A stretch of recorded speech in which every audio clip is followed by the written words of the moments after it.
दोस्तों, मैं राज पांडे, आप देख रहे हैं आरसीएन टुडे। आइए जान लेते हैं अभी की बड़ी खबर, मुख्य समाचार के बारे में। हर एक खबर सबसे पहले जानने के लिए चैनल को सब्सक्राइब करें, बेल आइकन दबाएं, ऑल पर सेट करें, वीडियो को लाइक शेयर करना मत भूलें। पहली खबर जेईई मेन को लेकर है। आज जारी होगा प्रवेश पत्र। आपको बता दें, एनटीए जेईई मेन के चौथे चरण की परीक्षा का एडमिट कार्ड 20 अगस्त 2021 यानी कि आज जारी करेगा। एडमिट कार्ड 19 अगस्त 2021 को जारी होने वाला था, लेकिन देर रात तक एडमिट कार्ड जारी नहीं किया गया। एडमिट कार्ड छात्र शुक्रवार से डाउनलोड कर सकते हैं। अगली खबर पटना की है। पटना में 10 चरणों में होंगे पंचायत चुनाव। पहले चरण में केवल पालीगंज में मतदान होगा। सबसे अधिक 9वें चरण में 4 प्रखंडों में वोटिंग। अब की बार ईवीएम से चुनाव होने जा रहा है। ईवीएम से किस प्रकार से चुनाव होता है आप लोगों को मालूम होगा। और ईवीएम पे कई प्रकार के आरोप भी लगे हैं। क्या पंचायत चुनाव में आरोप लगेंगे या नहीं लगेंगे, आप लोग अपनी राय कमेंट बॉक्स में जरूर बताइएगा। अगली खबर की 24 से 31 अगस्त 2021 तक होगी यूजी प्रवेश परीक्षा। आपको बता दें, लखनऊ यूनिवर्सिटी ने गुरुवार को पीएचडी प्रवेश परीक्षा और स्नातक प्रवेश परीक्षा का शेड्यूल जारी कर दिया है। जारी शेड्यूल के मुताबिक 21 और 23 अगस्त 2021 को पीएचडी प्रवेश परीक्षा 2 पालियों में होगी। वहीं 24 से 31 अगस्त तक स्नातक प्रवेश परीक्षा 2 पालियों में होगी। अगर आपको विस्तृत जानकारी चाहिए तो लखनऊ विश्वविद्यालय की आधिकारिक वेबसाइट पर जाकर नोटिस को डाउनलोड करें, शेड्यूल को डाउनलोड करें, आपको पूरी जानकारी मिल जाएगी। एक महत्वपूर्ण खबर बीबीएयू की है। आपको बता दें, बीबीएयू में एनटीए करवाएगी प्रवेश परीक्षा। आवेदन 6 तक। अगर आपने अभी तक आवेदन नहीं किया है तो आवेदन कर दें अगर आपको एडमिशन चाहिए। अगली खबर एसएससी की है। एसएससी के द्वारा अब तक का सबसे बड़ा फैसला लिया गया है।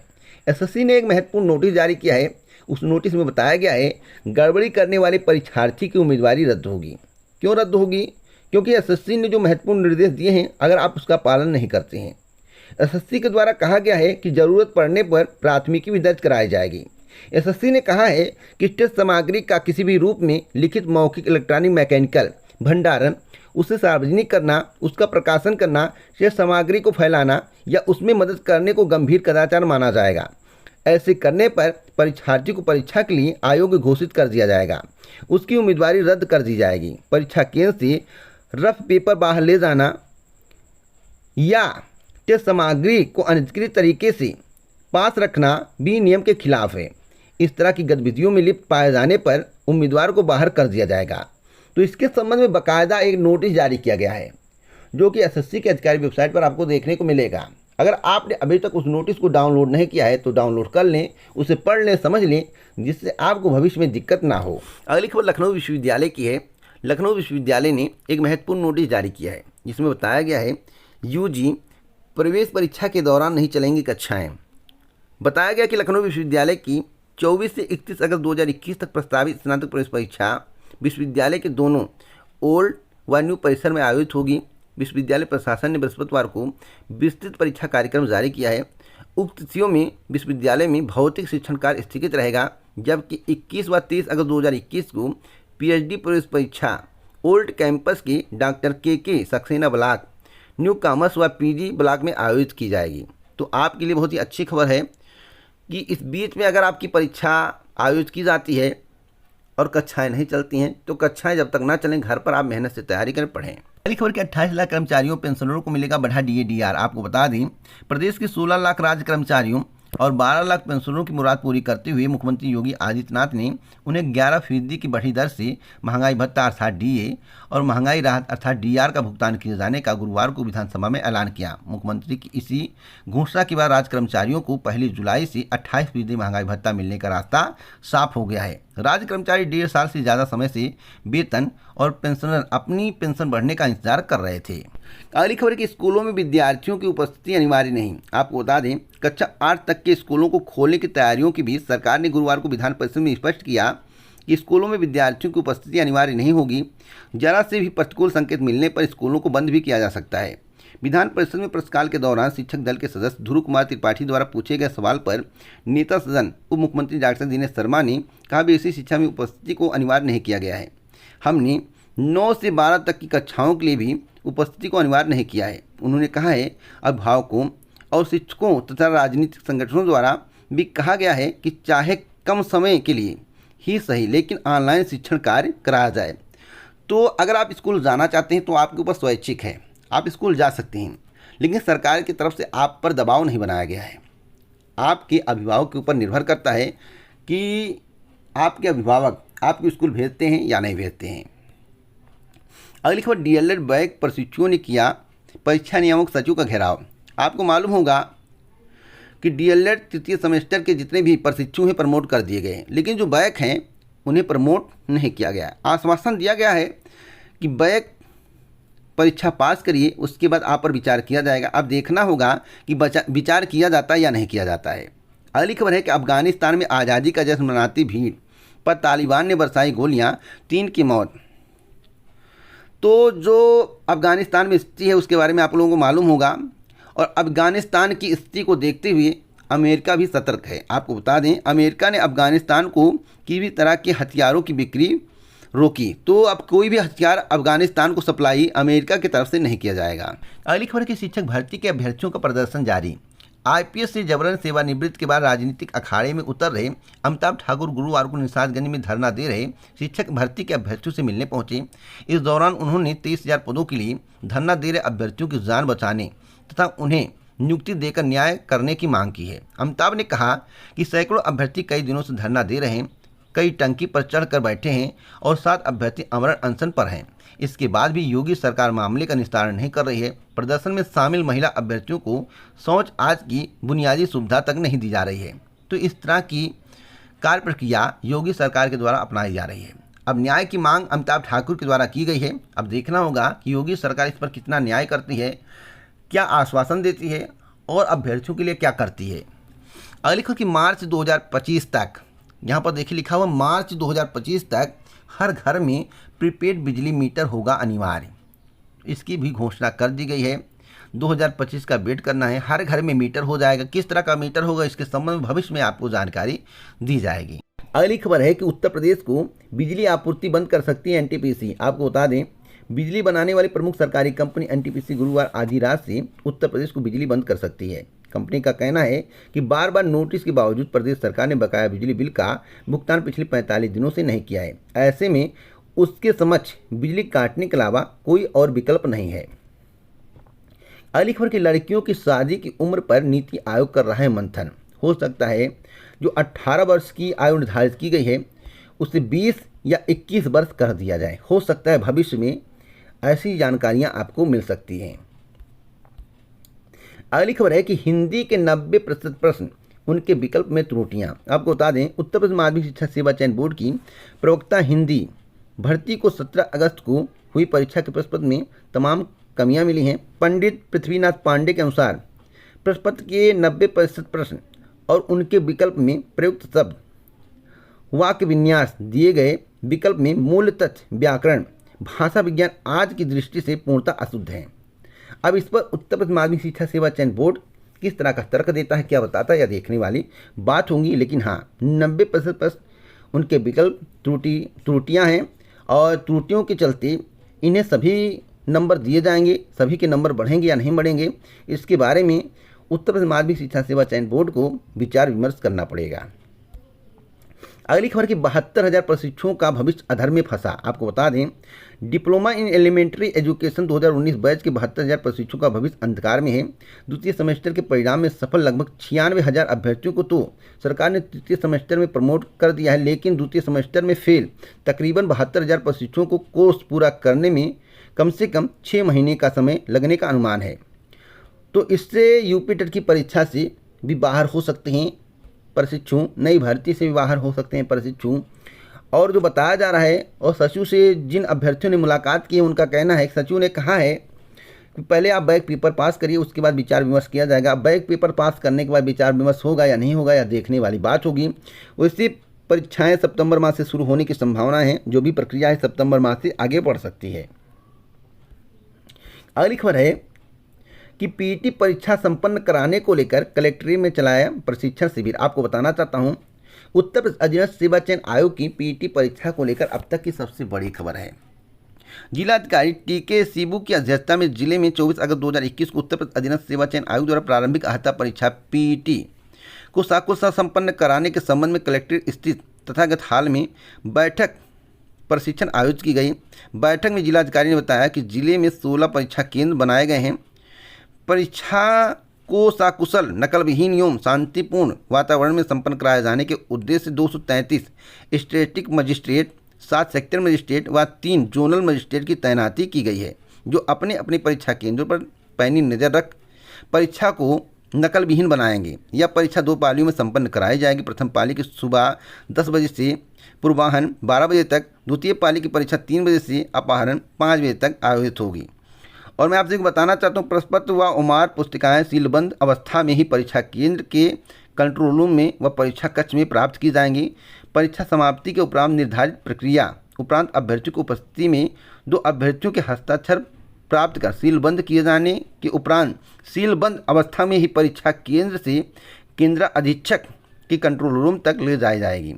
मैं आपको बताना चाहता हूं, अगर आपको सीलबंद पेपर नहीं मिलता है तो आप हंगामा ज़रूर करिएगा।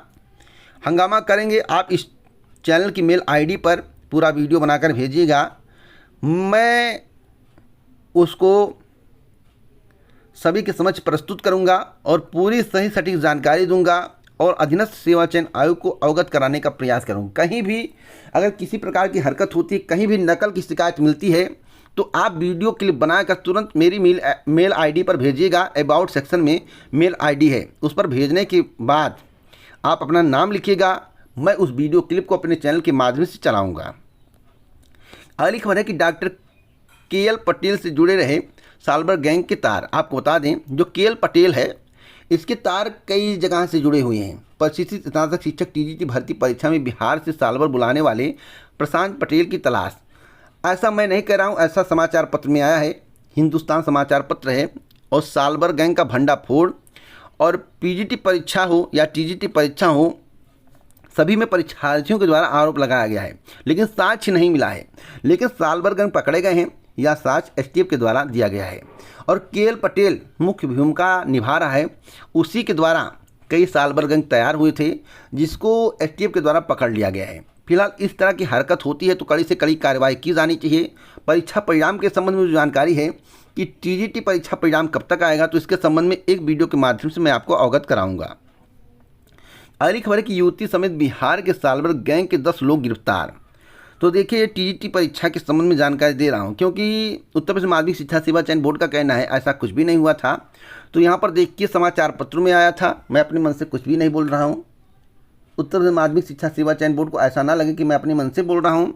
समाचार पत्रों में दिया गया था और कई तरह की वीडियो भी वायरल हुए हैं। कई जगहों पर हंगामा हुआ था टीजीटी परीक्षा में, लेकिन उत्तर प्रदेश माध्यमिक शिक्षा सेवा चयन बोर्ड के द्वारा अभी तक कोई एक्शन नहीं लिया गया है। एक्शन किस तरह से लिया जा रहा है, किस तरह की जांच करवाई जा रही है, और जहां पर हंगामा हुआ था, परीक्षार्थियों को पेपर सीलबंद नहीं मिला था, जो पैकेट होता सीलबंद नहीं मिला था, वहां के संबंध में माध्यमिक बोर्ड ने क्या निर्णय लिया है, इसके संबंध में बताना चाहिए और स्पष्ट करना चाहिए। क्योंकि टीजीटी परीक्षा में धांधली हुई, ऐसा परीक्षार्थियों का आरोप है, मेरा आरोप नहीं है। परीक्षार्थी कह रहे हैं तो उसकी जांच होनी चाहिए। अगली खबर, कच्चा तेल 3 महीने में सबसे सस्ता। कोरोना संक्रमण के बढ़ते मामलों से $66 प्रति बैरल पहुंची कीमत। देखिए, सबसे सस्ता है। आपको बता दें, जो कांग्रेस की सरकार थी उस समय 109, 110, $112 प्रति बैरल था। उस समय 75 रुपये लीटर आपको तेल मिलता था। इस समय $66 प्रति बैरल है, सबसे कम दाम है। तब भी आपको 100 रुपये, 102 रुपये पेट्रोल मिल रहा है, 105 रुपये पेट्रोल मिल रहा है। ऐसा क्यों? सरकार को इस बात को स्पष्ट करना चाहिए।